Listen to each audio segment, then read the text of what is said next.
Cina, coronavirus, 13 città in quarantena, isolate 41 milioni di persone, chiusi parchi e monumenti, anche la Grande Muraglia, 26 morti, 900 contagiati. Coronavirus in Cina, l'allarme di Xi Jinping, situazione grave, l'epidemia accelera, 41 morti e 1400 contagiati, stop ai viaggi organizzati. Primi casi in Europa, 3 confermati in Francia, l'UE convoca il Comitato Sicurezza Sanitaria, contagi anche in America e Australia. Coronavirus, l'OMS, abbiamo sbagliato, rischio elevato, 81 morti, prima vittima a Pechino, la paura contagia le borse. Coronavirus, governo decreta stato d'emergenza sanitaria per 6 mesi, capo protezione civile commissario Conte, no panico, tutti siano responsabili. 14 casi di coronavirus in Lombardia, 2 in Veneto, speranza, l'Italia è pronta, quarantena obbligatoria per chi torna dalla Cina. Dalla Lombardia al Veneto, scuole e università chiuse in 6 regioni del nord, chiude il Duomo di Milano, niente carnevale a Venezia. Coronavirus, il governo chiude scuole e università in tutta Italia da domani a metà marzo, allo studio misure per far stare a casa un genitore. Covid-19, stretta del governo per il contenimento dell'epidemia per Lombardia e 14 province, altre limitazioni su tutta Italia. Conte, misure sono un sacrificio, ma è il momento della responsabilità, vogliamo che tutti siano partecipi. Sono quasi 10.600 i positivi in Italia, oltre 1.000 i guariti, 827 i decessi, il paziente 1 ha ripreso a parlare. OMS dichiara la pandemia e avverte casi in aumento in tutto il mondo, allarmante inazione di alcuni paesi.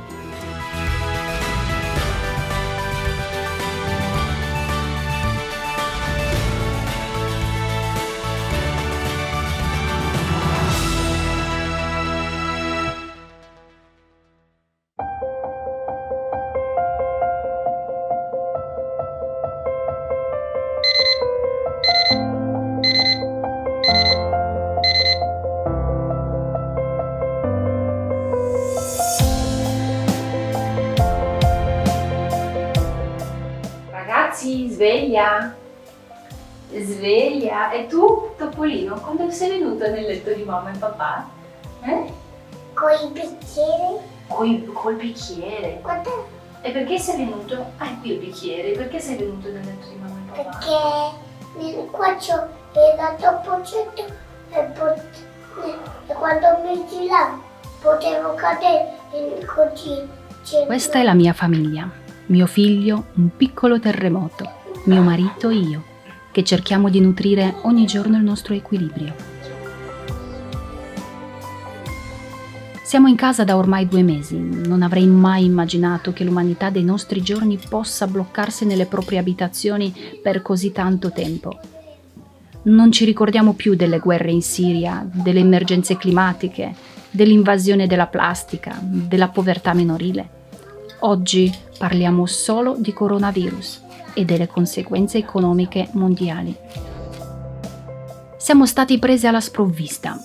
Abbiamo subito uno shock. L'impatto psicologico è elevato.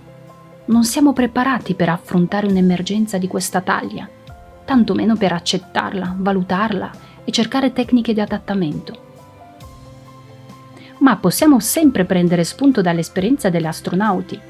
Anche se la loro attività nelle missioni spaziali è molto più diversa e più difficile della situazione attuale sulla Terra, in termini di isolamento domestico, la società civile sarebbe perfettamente in linea con la straordinaria esperienza degli astronauti, considerata la più professionale categoria preparata per tali scenari. Filippo, l'isolamento è molto simile all'addestramento degli astronauti. Da ex medico degli astronauti, come si può sopravvivere? Ma sai, è vero che c'è una somiglianza, però è anche vero che ci sono tante differenze.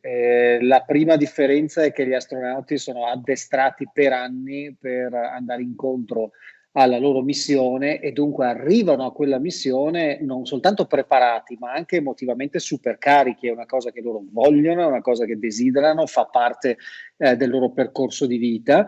E in più, come stavo dicendo, sono anche addestrati a quello, no? Tanti di loro provengono poi dal mondo militare, dove ovviamente ci sono molte opportunità anche per addestrare situazioni estreme.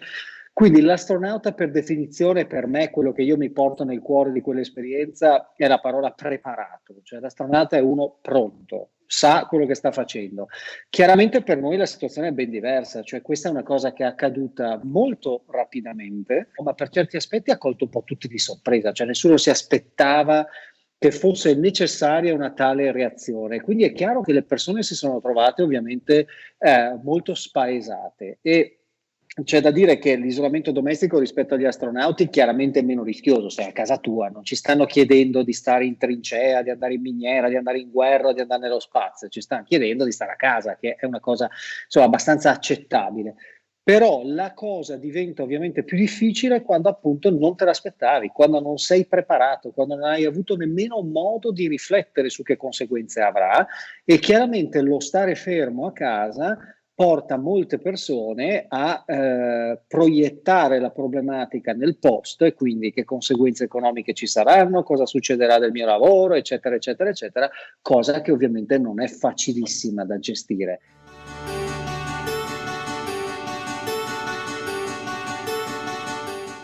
Dumitru Dorin Prunariu è il primo e l'unico cosmonauta rumeno.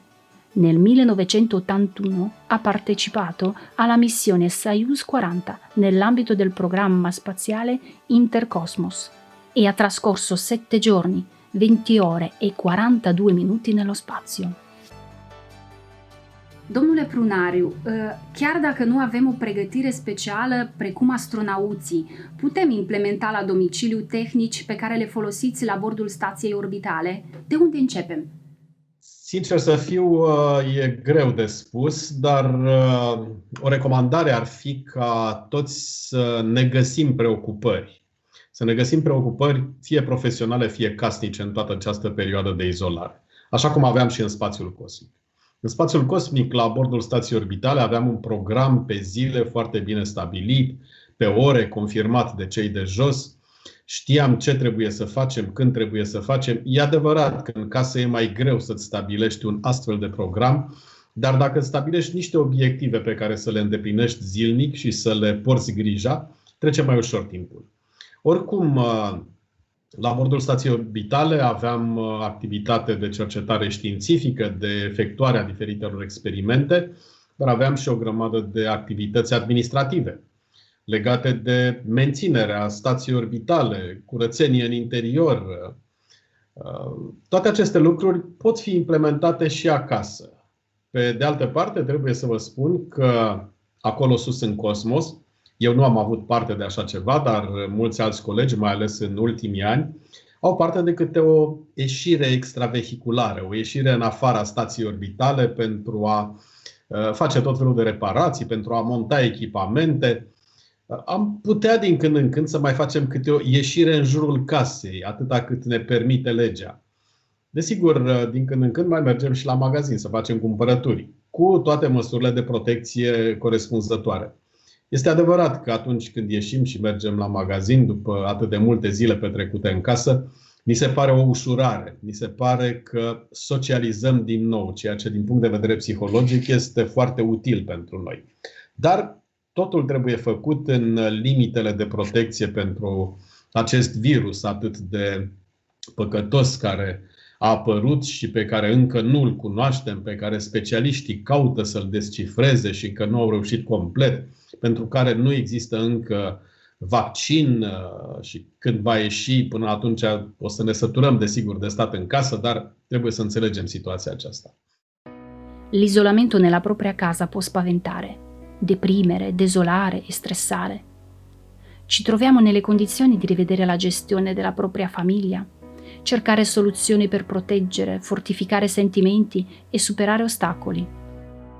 Come possiamo tenere sotto controllo la paura, il panico, l'angoscia e poi soprattutto la depressione? Non è opportuno pensare di evitare certe sensazioni, certe emozioni e certi stati d'animo. La paura, se c'è, la sentiamo, e tra l'altro la paura ha anche un senso di utilità, è un'emozione che può aiutarci a difendere, ci può consentire di non compiere alcuni errori, di fare delle scelte più oculate, per cui il nostro correlato emotivo spesso ha un senso, un significato, diventa, come dire, distruttivo se diventa pervasivo, se, come dire, non ci consente di vivere una vita più, come dire, serena. Per cui possiamo aver paura di questo momento, possiamo essere angosciati, ma questa paura e questa angoscia non deve cannibalizzare il nostro tempo e non deve in qualche modo albergare nella nostra mente più del dovuto. Quello che dobbiamo fare è sentirla questa paura, capire questa paura, capire che tutto sommato in questo momento può essere normale, non dobbiamo alimentarla più di quanto non sia giusto alimentarla. Avere troppe informazioni o passare troppo tempo a pensare a certe tematiche non fa bene, perché alimenta un circuito che è fisiologico fino a un certo punto, ma se poi va oltre un certo tempo o una certa concentrazione può diventare sintomatico. Quando siamo impauriti siamo più vigili, siamo più attenti e per cui il rischio di ammalarci o di contrarre malattie in realtà è più basso rispetto a quando siamo rilassati o non siamo concentrati. Per cui anche qui è un problema di bilanciamento. Per tutti quelli che hanno paura di ammalarsi, e sono tanti, direi sfruttiamo questa capacità in questo periodo di essere più attenti e più vigili. Prima dell'isolamento la bici in casa era vietata, assolutamente. Per motivi di igiene, per un fattore di conservazione dei muri e mobili e bla bla bla. Oggi però ho imparato una lezione. Il sorriso e la sensazione di libertà del proprio figlio vale più di ogni cosa. Poi basta provare il divertimento per comprendere che la felicità è fatta di piccole cose.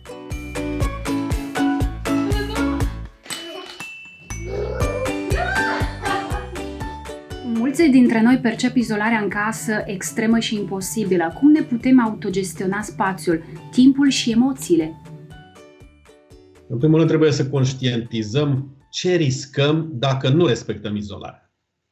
Deci, consecințele ar putea fi mult mai grave decât trăirile mai puțin plăcute pe care le avem stând pur și simplu închiși în casă. Spațiul pe care îl avem la dispoziție este cel care este. Oricum, în stația orbitală aveam un spațiu mai mic decât un apartament de bloc. În cosmos, desigur, acele condiții trebuiau suportate luni întregi. Am colegi care la bordul stației orbitale, la bordul căreia am zburat și eu, Salyut 6, care era compusă doar dintr-un modul, au petrecut mai mult de jumătate de an. Într-un apartament e mai plin, dintr-o cameră în alta, acum depinde. Unii au condiții mai spațioase, alții mai puțin spațioase, dar trebuie să faci cumva să treacă timpul, să treacă pe nesimțite dacă se poate. Dacă e să împărtășesc experiența mea personală, eu în aceste condiții de izolare de peste o lună de zile, nici nu prea știu când trec zilele. Pentru că îmi fac de lucru, dacă nu mi fac eu, îmi dau alții de lucru, cum este realizarea și acestui interviu. Și am câte 2-3 interviuri pe săptămână, pe care unele trebuie să le pregătesc adecvat, cu informări științifice, cu documentare pe internet și așa mai departe. În afară de aceasta, cititul este o soluție, iar mulți oameni au o plăcere în a citi. Ne-am cam dezvățat să citim cărți fizice și citim mult pe internet sau pe o tabletă. Este adevărat că o carte parcă îți dă alt sentiment, cel puțin pentru noi cei care nu am prins de la început această eră digitală. Parcă o carte îți dă sentimentul că într-adevăr poți să o pătrunzi, poți să o simți și ceea ce citești rămâne. Și citești un lucru de la cap la coadă, nu informații disparate cum citești de obicei pe internet. Televizorul este și el o soluție. Dacă aveți cablu și aveți la dispoziție filme, puteți alege destule filme bune care apar, se înnoiesc, seriale pe care abia așteptați să le urmăriți, seriile viitoare. Eu cu soția din când în când mai jucăm table. Într-o vreme, acum mai mult timp, jucam șah, dar lua prea mult timp. Acum suntem mai grăbiți. O partidă de tablă trece mai ușor și cine pierde spală vasele. E și asta o soluție. Din când în când ieșim pe balcon și respirăm aer curat, iar dimineața ne bucurăm de razele soarelui, pentru că deocamdată ne bucurăm de vreme bună, chiar dacă sporadic au mai trecut ploi pe aici. Wow.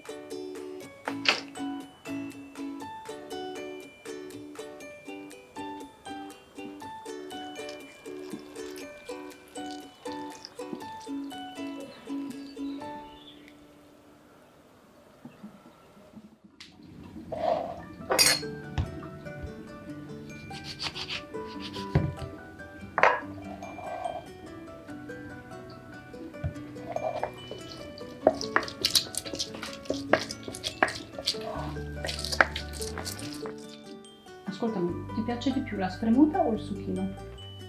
Il zucchino. Il succo quello che compriamo o la spremutina che mamma ti fa di arancia? Il succo dei nonni te lo comprano. No, dai, ma non è naturale. Sì. Mammina, guarda, è un pochino naturale. È un pochino naturale perché ha l'acqua, ha l'aggiunta di acqua, di zucchero. Questa invece è spremuta. L'arancia poca naturale, con È tanto tanta. zucchero. Con tante zucchero. Non è vero. Sì. Questa è la spremuta naturale.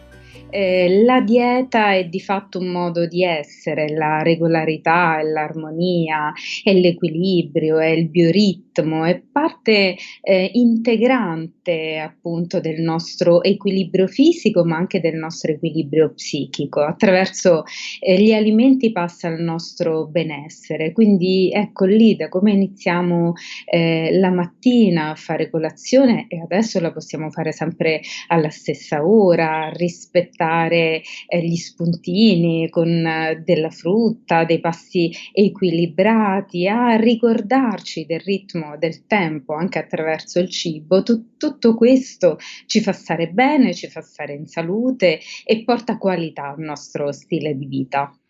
Molte persone come me fanno smart working dalla propria abitazione. Che dritte possono seguire per rispettare orari, ma anche conservare l'amore per il cibo?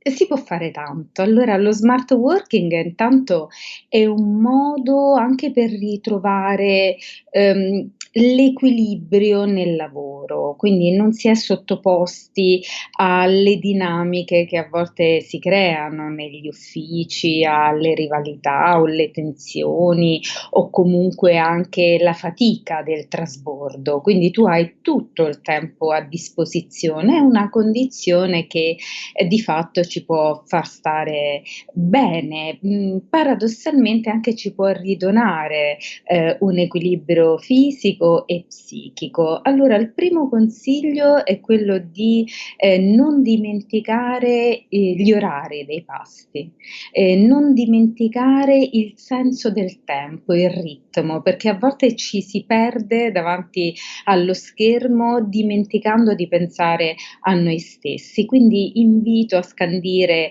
il tempo con un orologio, a pianificare i pasti, a fare prima un menù, a interrompersi ogni tanto, a camminare anche dentro casa. Quindi questo sicuramente il senso del tempo durante lo smart working ci può aiutare.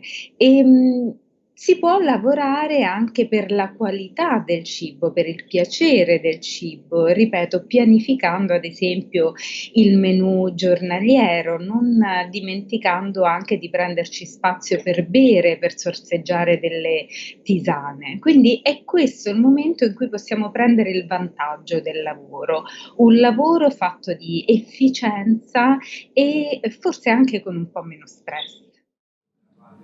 Ieri 900. 900?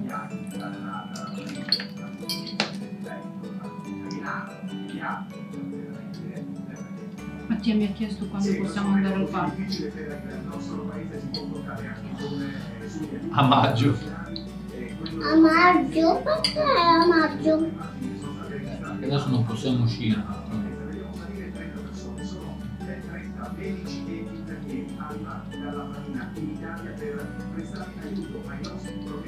È buono il piccolo?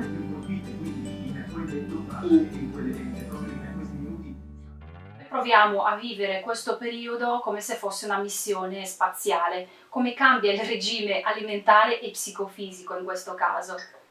Beh, è una delle cose di cui ho parlato anche molto nei miei canali, è la necessità di mantenere un senso di controllo su ciò che sta accadendo, perché qualsiasi fattore stressante nella vita di una persona viene amplificato dalla percezione di non aver controllo su quello stress. Questa è anche una delle grandi differenze tra, per esempio, l'astronauta, il militare, il top manager o le persone che invece subiscono lo stress, non lo scelgono, Cioè lo stress, per esempio, del top manager di una grande azienda, che è sicuramente una persona con enormi responsabilità e sotto stress, è ben diverso dallo stress dell'operaio di una grande azienda, perché la prospettiva per cui ti stai stressando, o detto in altri termini, il premio alla fine dello stress, è molto differente per i due. E qui siamo un po' nella stessa situazione. Se perdiamo il senso di controllo sulla nostra giornata, diciamo che corriamo il rischio di entrare in una situazione di mancanza di obiettivi, di trascinamento, di pigrizia. E su cosa possiamo mantenere il senso di controllo? Sulle abitudini basilari, quindi anche se sei a casa dedicare del tempo a fare un po' di attività fisica, anche se sei a casa non iniziare a mangiare a casaccio davanti alla televisione, ma tenere una regola, anche se sei a casa, anzi proprio perché sei a casa, approfittare di quel tempo in più per meditare, per scrivere il diario, cioè tutte quelle pratiche che sono rafforzative e che ci danno appunto la sensazione di essere in controllo della nostra giornata. Non c'è niente di peggio che essere naufraghi senza una rotta. Se sei naufrago ma hai la sensazione che stai andando da qualche parte, l'atteggiamento mentale è completamente diverso, trovi delle risorse che altrimenti non trovi. Quindi io credo che ripartire dalle abitudini sia una cosa molto importante, e devo anche dire, siccome ci lamentiamo sempre che non riusciamo a fare esercizio perché non c'è tempo, che non riusciamo a mangiare bene perché non c'è tempo, ora la scusa del tempo non c'è, facciamolo. I disturbi alimentari sono diventati un'epidemia sociale. Come vengono gestiti in una situazione di isolamento domestico? Noi viviamo plurime emergenze in questo momento. C'è l'emergenza evidente e chiara di gestione dell'epidemia da coronavirus, ci sono gli effetti dal punto di vista sociale, economico, ma anche psicologico di questa epidemia. Ci sono gli effetti sia per la paura che questa epidemia comporta, ma ci sono gli effetti anche per ciò che questa epidemia ha comportato in termini di riduzione della libertà personale.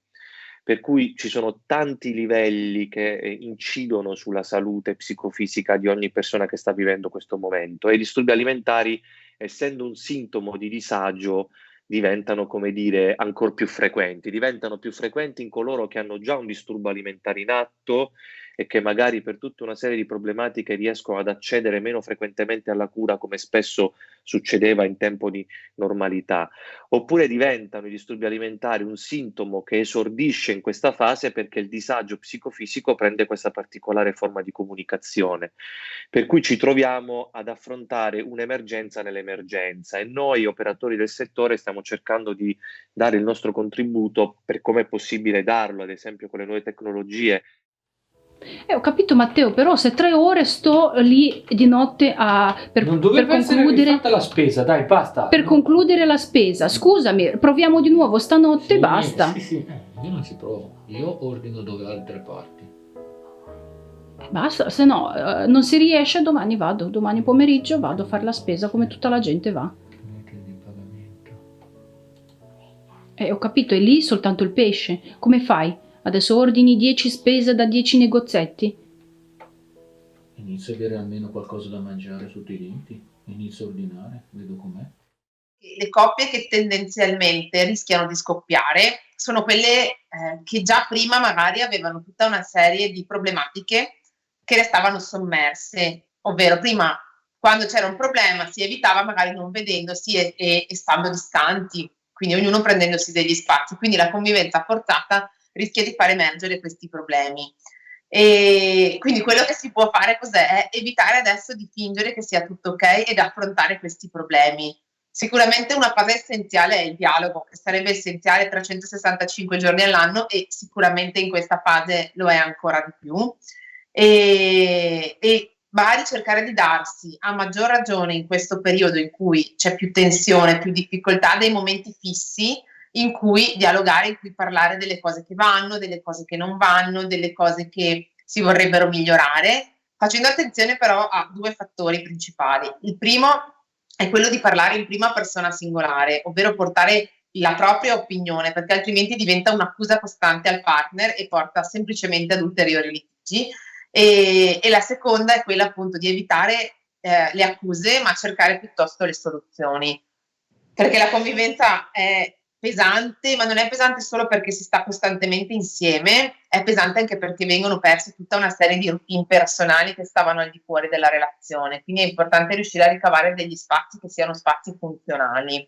Nelle situazioni in cui gli spazi o i tempi o entrambe le cose sono limitati, è bene avere magari delle regole predefinite e possibilmente anche veramente messe per iscritto, di modo che non siano derogabili, cioè che siano chiare per tutti e che nessuno dei due si senta di essere messo in secondo piano. E poi un'altra cosa importante è quella di condividere l'uno con l'altro i bisogni e le aspettative, non dare per scontato che l'altro già sappia di cosa abbiamo bisogno, ma cerchiamo di dirglielo, di modo che se io so che cosa tu ti aspetti e tu sai cosa io mi aspetto, possiamo trovare un compromesso. Altrimenti navighiamo un po' a vista, col rischio che poi ci troviamo a discutere per la situazione che ovviamente va a deragliare. Ma sono i telecomandi? Non lo so. Dimmelo. Mi sa che li hai mangiati tu. Hai mangiato tu i telecomandi. Presupun că, ca în orice job, există momente de tensiune, conflict sau neînțelegere cu colegii. Cum se gestionează stresul într-un spațiu mic închis departe de casă, unde practic e imposibil să evadezi? Referitor la lucrul în spațiul cosmic și la posibila apariția unor astfel de conflicte, trebuie să vă spun că multe lucruri se rezolvă prin selecționarea de la sol a cosmonauților care să zboare împreună. Există compatibilități. Eu, de exemplu, cu colegul meu de zbor, Leonid Popov, am dat niște teste de compatibilitate și a rezultat că suntem foarte compatibili. Aproape că ne citeam gândurile. Din câteva semne înțelegeam exact ce să facă celălalt. Am avut o mare șansă. Dar, în orice caz, mai ales pentru zborurile de lungă durată, sunt aleși în echipă, în echipaj, cosmonauți care au dat o serie de teste de compatibilitate și s-au dovedit compatibili. Astfel, ajung să nu se irite unul pe altul în spațiul cosmic și știind fiecare ce are de făcut, desigur își văd de lucru. Apar însă, desigur, mici tensiuni, dar un cosmonaut antrenat care înțelege ce înseamnă să lucrezi în cosmos, înțelege că trebuie să treacă peste emoții și interesul major este finalizarea cu succes a zborului cosmic, reușește să gestioneze. Acasă e mai greu, e adevărat. Acasă, compatibilitatea între soți se dovedește după ce te-ai căsătorit. Unii sunt foarte compatibili și ar trăi împreună o viață nedespărțiți, alții simt nevoia să mai evadeze din când în când, să se întoarcă mai relaxați acasă, să aibă și alte discuții cu alte persoane. E mai greu, dar vă spun, selecționarea cosmonauților a rezolvat în parte soluția pentru cosmos. Acasă trebuie să o gestionăm singuri.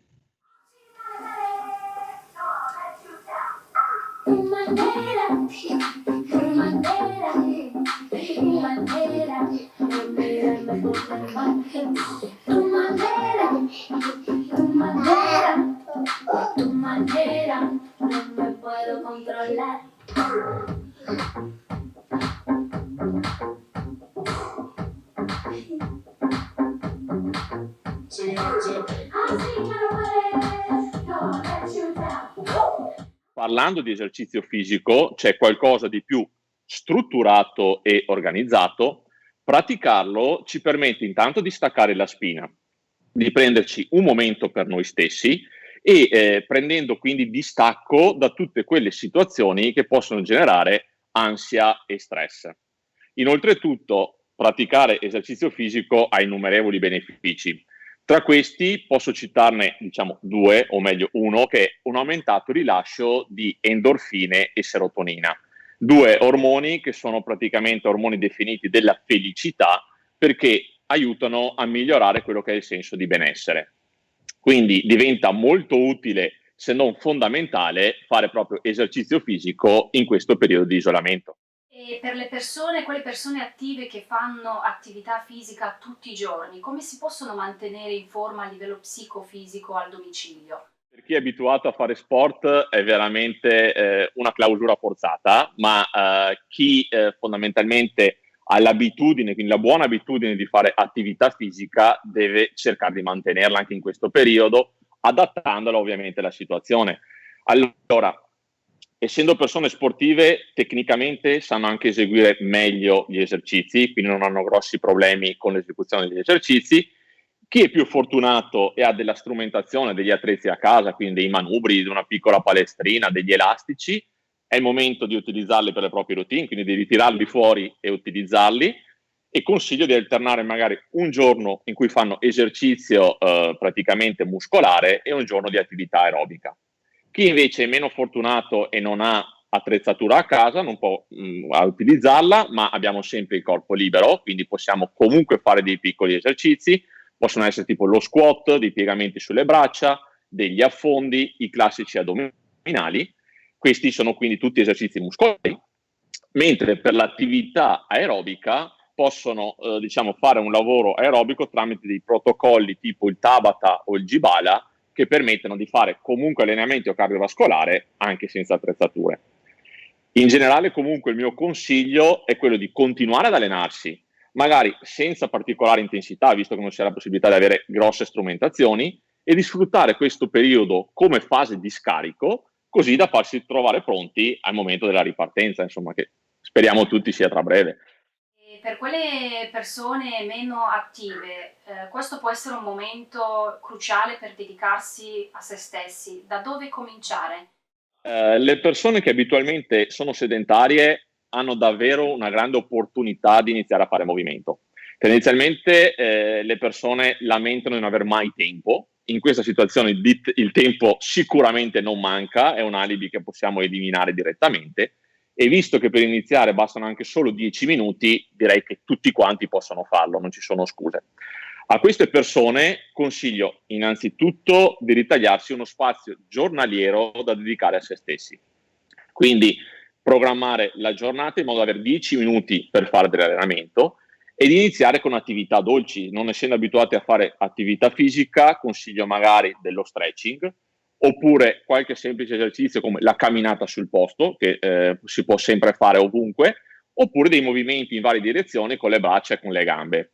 Se queste persone riusciranno giorno dopo giorno a ritagliarsi questi 10 minuti, nel tempo, quindi nella permanenza del tempo, saranno anche riuscite a superare i propri limiti e a raggiungere magari risultati prima impensabili.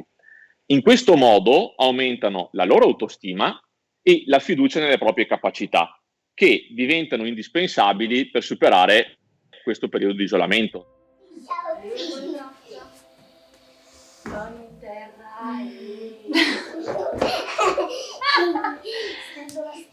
No! Cozzina, scendi. Cozzina. Bisognerebbe provare a coinvolgere il bambino nelle proprie attività. Ovviamente si cambia il modo di attività, non si può pretendere di fare un'attività correttamente, però coinvolgendo il bimbo a fare qualche semplice esercizio può diventare un momento di gioco assieme e che si può, sfruttare questo momento per fare due cose assieme. Un po' si gioca e un po' si fa attività. Gioco libero. Non voglio il gioco lì. Uscita dopo sul balcone. Quando non c'è il sole. No, oggi devi uscire quando c'è il sole perché questo pomeriggio fa tanto freddo. No, io voglio quando non c'è il Va sole. bene. Allora adesso c'è il gioco libero. Dopo c'è No, scritto... il gioco libero. Mattia, no. e dopo c'è scritto cartoni mentre mamma e papà cucinano. Cartoni. Sì. Come impegnare i bambini in casa per un periodo così lungo di isolamento? Allora, i bambini sono un altro fattore che sicuramente in questo momento ha una priorità a livello di gestione. E una cosa importante e che invece vedo che sta succedendo molto spesso nelle famiglie è quella di evitare di tirare fuori delle proposte che siano assolutamente fuori dagli schemi della famiglia, quindi fare attività che non si sono mai fatte con i bambini proprio in questo momento non è il caso, perché già loro si sentono al di fuori della loro routine e se gli vengono fatte delle proposte che a loro sembrano assurde, anche se sono bellissime e magari molto stimolanti, ma per loro non sono altrettanto appetibili e quindi di solito le snobbano. E un'altra cosa fondamentale sono le routine. e quindi avere un tempo scandito che dia loro la sicurezza e che sappiano già cosa aspettarsi, ma che dia anche ai genitori la possibilità di sapere che cosa li aspetta, che cosa faranno prima, che cosa faranno dopo, che abbiano già in mente delle attività. Così ci penso una volta sola e ho una settimana pronta, altrimenti è una continua frustrazione, un continuo pensare a che cosa devo fare, che cosa gli faccio fare adesso. E un'altra cosa importante è quella della noia, concedere a dei bambini, soprattutto quando sono piccolini, anche dei momenti di gioco libero in cui non gli proponiamo attività, ma li lasciamo pure annoiare, li lasciamo fare quello che vogliono loro, oppure li lasciamo che siano loro a darci delle proposte e noi li seguiamo nelle proposte che ci danno loro. Perché i bambini di solito su questo sono molto bravi e non hanno difficoltà a trovare delle proposte per noi, se non li lasciamo fare. Sicuramente è molto difficile, quindi per esempio quando prima dicevi che bisogna ripeterglielo tutti i giorni, mi viene da dire che sì, bisogna ripeterglielo tutti i giorni e anche non utilizzare delle formule tempistiche che sono chiare per noi adulti ma per loro non lo sono. Per esempio dire un'oretta per un bambino così piccolo non vuol dire niente, piuttosto mettiamo un timer, lo mettiamo insieme, tu sai che quando il timer suona puoi venire a chiamare la mamma, puoi venire a chiamare il papà e che puoi vedere tu, magari se ci sono quei timer che si vede proprio sul quadrante quanto tempo è passato e quanto tempo manca, di modo che il bambino possa andare a controllare se manca una fetta grande o una fetta piccola e possibilmente magari suddividere i tempi in cose più brevi, quindi non so, invece di fare 2 ore e poi una pausa di mezz'ora, fare 1 ora e fare poi 2 pause di un quarto d'ora. E un'altra cosa, sempre se è possibile, ma so che non è possibile in tutte le situazioni, se entrambi i genitori sono a casa, magari riuscire a coordinarsi nel lavoro di modo che uno dei 2 genitori appunto è nella sua mezz'ora di lavoro, l'altro è nella sua quarto d'ora di stare con il bambino e viceversa, di modo che ci si dà un po' il cambio e si aiuta il genitore che sta lavorando a lavorare un po' più tranquillo senza avere le incursioni costanti dei bambini magari. Da un paio di mesi osservo come Mattia gioca da solo, parla coi personaggi e se provo a intromettermi mi dice che le mamme non possono giocare. È così bello osservarlo e sorridere dietro l'angolo.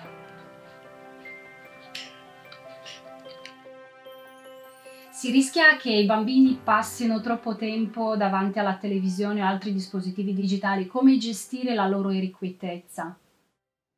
Su questo a me viene da dire che di nuovo è importante dare delle regole che siano precise e che non siano troppo diverse dalle regole che si davano prima della quarantena. Cioè se prima della quarantena si guardava, non lo so, faccio un esempio, 1 ora di televisione al giorno, adesso guardarne 5 ore è eccessivo. Un conto è allungare di una mezz'oretta perché ovviamente ci sono meno attività fuori casa, un conto è andare proprio a scardinare tutte quelle che prima erano le regole fondamentali. E poi tenere ben presente che in realtà l'utilizzo dei dispositivi elettronici a noi adulti a volte sembra un salvavita perché ci permette, fra virgolette, di parcheggiarli e di non farci magari disturbare, ma in realtà è un salvavita solo a breve termine perché l'irrequietezza di cui parli spesso è direttamente causata dall'eccessivo uso della televisione o dei dispositivi elettronici. Quindi stare molto attenti alla bilancia del dare e dell'ottenere, piuttosto veramente dare delle regole che siano precise, che anche i bambini sappiano che cosa si devono aspettare, e in modo che anche i litigi vengano in un certo senso ridotti al minimo. E un'altra cosa che secondo me è importante è il fatto di condividere comunque con loro anche il tempo davanti alla televisione o ai dispositivi elettronici, scegliendo insieme i film oppure i cartoni da guardare, scegliendo insieme le attività da fare sul tablet piuttosto che sui videogiochi, e se non si può passare lì tempo con loro durante quei momenti, magari discuterne dopo e chiedere com'è andata, che cosa ti è piaciuto, cosa non ti è piaciuto, cosa hai capito, di modo che comunque sia un tempo di qualità anche se è un tempo davanti alla televisione, ecco.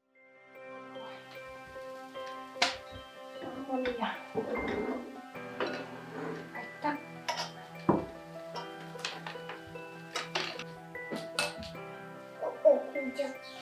Amore mio. Posso guardare insieme a te?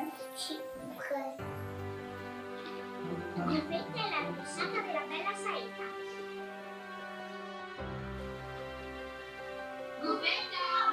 Le famiglie coi bambini possono trovare nel cibo un modo anche di intrattenimento. Come coinvolgere soprattutto i piccoli dalla cucina alla tavola?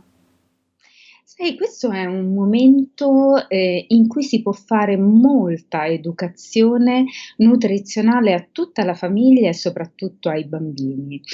Si può far capire l'importanza delle materie prime, si può lavorare assieme alla preparazione di alcune ricette, di un tempo. Ricordo ad esempio quando ero piccola la domenica si faceva la pasta in casa, oppure, si faceva la pizza o preparazioni particolari. Adesso che c'è sempre, meno tempo, i bambini perdono questi momenti così importanti. Quindi è un modo per fargli capire il valore del cibo, il valore del tempo dedicato intorno al cibo, che poi è aggregazione familiare, ma è anche il momento per riportarli a un gusto diverso, non all'appiattimento del gusto e all'esaltazione del troppo dolce o del troppo salato, come la cucina preconfezionata oppure i prodotti imbustati, ma ritrovare la semplicità dei sapori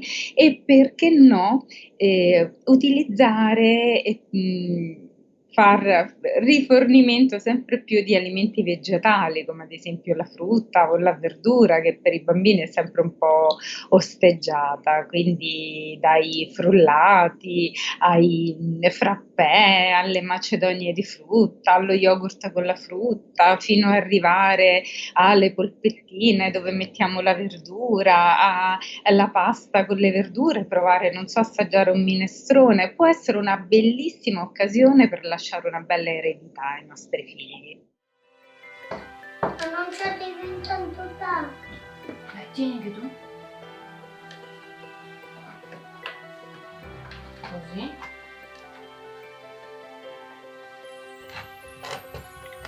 Mammina, da ciottini. Ah, è buona, è bella. Buona? Ti piace? E oggi quindi mangiamo? Branzino al forno. Trovo in questo isolamento l'opportunità di rivedere abitudini e comportamenti tossici per l'anima. Ho modo di riflettere sull'umanità, sull'importanza della famiglia, sull'energia dell'universo e sul potere in ciò che uno crede. Mi sono resa conto che oggi è altrettanto importante far entrare il Signore nella propria casa quanto andare nella casa del Signore. L'amore sotto ogni forma fa un bene enorme allo spirito. Un altro aspect la fel de important este dat de lipsa de socializare, imposibilitatea de a vedea familia, prietenii, persoanele dragi într-un moment atât de dificil. Dumneavoastră, cum v-ați controlat starea emoțională, dorul și alte sensibilități în timpul misiunii? Un cosmonaut este foarte conștient de misiunea pe care o are de îndeplinit și de restricțiile pe care le are în spațiul cosmic. Este antrenat pentru așa ceva. În timpul misiunii mele nu aveam posibilitatea să intrăm în contact direct cu familia. Desigur, exista posibilitatea să planificăm o convorbire telefonică, familia trebuia să vină în centrul de conducere a zborurilor, iar cum zborul nostru a fost scurt, considerat scurt, 8 zile, în această perioadă nu ni s-a oferit această posibilitate. Cei care stăteau mai mult de o lună aveau posibilitatea, o dată la săptămână, la 2 săptămâni, să vorbească la telefon cu familia. Acum, situația la bordul Stației Orbitale Internaționale este cu totul alta. Există sateliți de comunicații care pot să preia orice dată, informație, comunicare de la bordul Stației Orbitale 24 de ore din 24, 7 zile pe săptămână. Deci cosmonauții de acum au posibilitatea să vorbească la telefon cu oricine doresc jos, să comunice prin internet, au posibilitatea să schimbe e-mail-uri. Deci au toate aceste mijloace la dispoziție. În afară de faptul că lucrezi învârtindu-te în jurul Pământului cu 28.000 de kilometri pe oră și că lucrezi în imponderabilitate, o stare cu care în câteva zile te obișnuiești, poți să socializezi ca și pe Pământ, ca și când ai sta acasă și ai luat legătura cu restul lumii. Partea mai grea este că și atunci și acum trebuie să interacționăm fără întâlniri fizice, ceea ce creează la un moment dat un anumit stres, o anumită problemă. Pentru anumite persoane se poate transforma chiar într-o problemă psihologică acută. Dar dacă ai posibilitatea să comunici, eu, de exemplu, particip la ședințe online ale diferitelor organizații în a căror activitate sunt implicat. Particip la luarea de decizii, la schimburi de materiale, documente care trebuie analizate. Aseară, de exemplu, am avut o ședință de club și de comitet a Clubului Rotary, din care fac parte. Ne vedem toți pe ecran, comunicăm, schimbăm inclusiv opinii despre rețete, bucătărie, apoi ne vedem de treburile strict professionale. Papino, quest'anno è l'anno delle gommine, dobbiamo cancellare qualcosa? Dobbiamo cancellare l'anno? Mi staccano le gambe, mi c'hanno per attaccare le gambe. Tocca a te. Cristo è risolto. Allora, Vai, tocca a te. Dai, lui. tu e allora non stai così, se deve picchiare lui Dai. stai così. Bravissimo Mattia! Ha vinto Mattia! La mia famiglia è lontana a 2000 chilometri, ma grazie alla tecnologia ci sentiamo vicini. Certo, manca il calore fisico, ma negli anni ci siamo dimostrati quanto il calore emotivo ed affettivo possa essere più forte di quello fisico. In questo periodo sento spesso mio fratello. Ero entrata in crisi insieme alla pandemia. I miei pensieri andavano verso le notizie continue dei telegiornali, finché non mi ha incoraggiata a cercare le soluzioni ai miei problemi. Così è nato il documentario, che ha occupato una buona parte del cervello. Mi ha permesso di vedere una luce in fondo al tunnel e soprattutto mi ha permesso di sperare e sognare di nuovo. Ho la fortuna di avere un fratello che mi sostiene, che sa stimolare la mia creatività, che ha la capacità di guidarmi verso il mio apice senza sottolineare i limiti.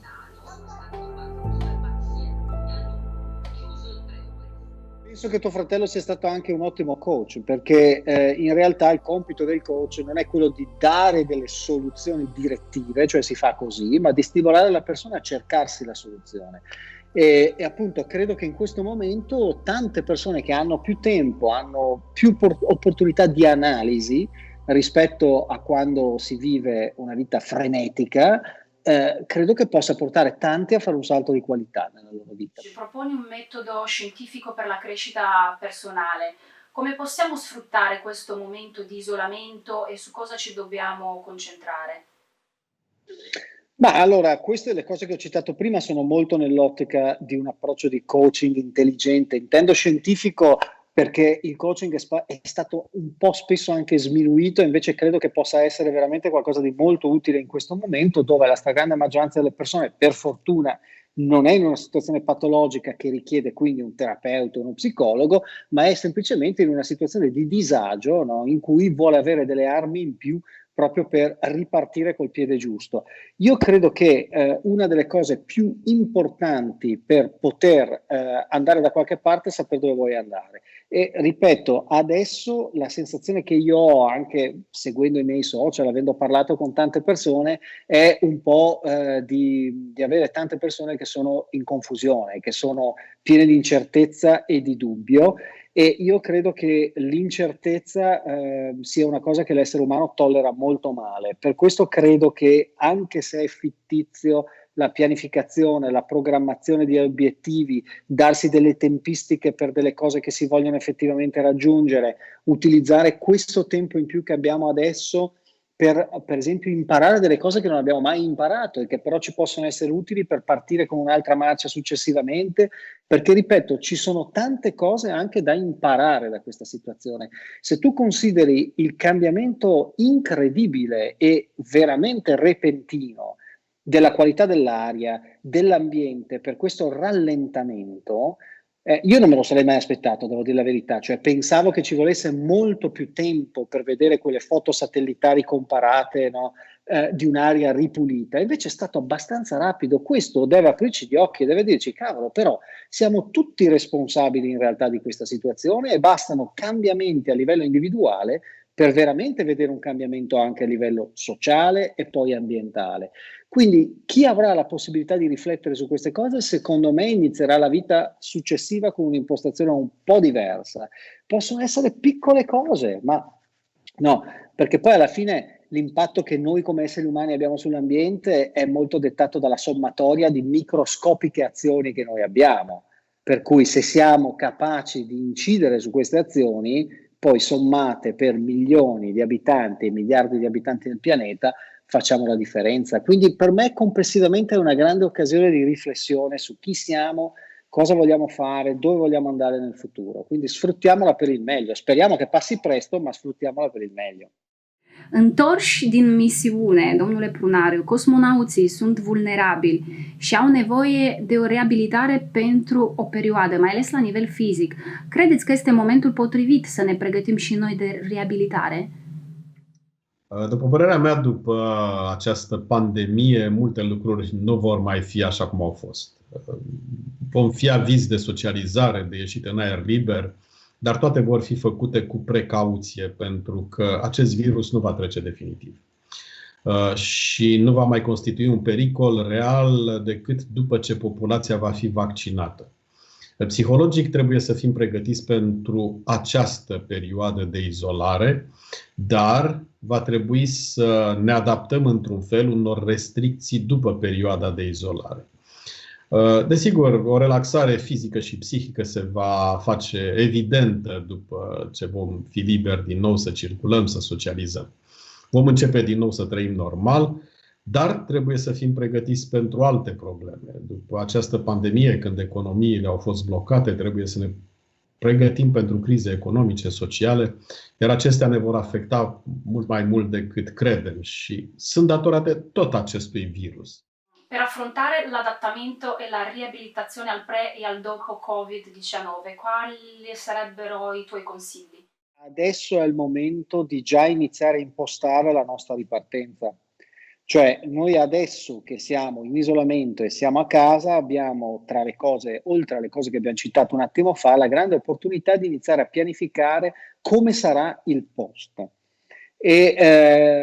E per questo dico è molto importante avere una prospettiva verso il futuro, un senso di controllo e di speranza, perché altrimenti corri il rischio di lasciare il capitolo cosa accadrà dopo un po' vuoto, no? E poi ti ci vogliono altri 2 mesi per riprenderti da questa situazione qua. Allora adesso iniziamo a pianificare come vogliamo gestire la nostra ripartenza in termini lavorativi, come saranno i nostri rapporti sociali, che cosa possiamo apprendere da questa lezione, che come sempre nella vita, no, le lezioni che non desideriamo ricevere sono poi forse quelle più importanti, quindi anche in questo momento che non abbiamo scelto, che avremmo voluto non vivere, che sembra un film di fantascienza, però possiamo utilizzarlo per apprendere. Quindi io torno a suggerire la pianificazione e la scrittura, per me sono 2 strumenti molto utili.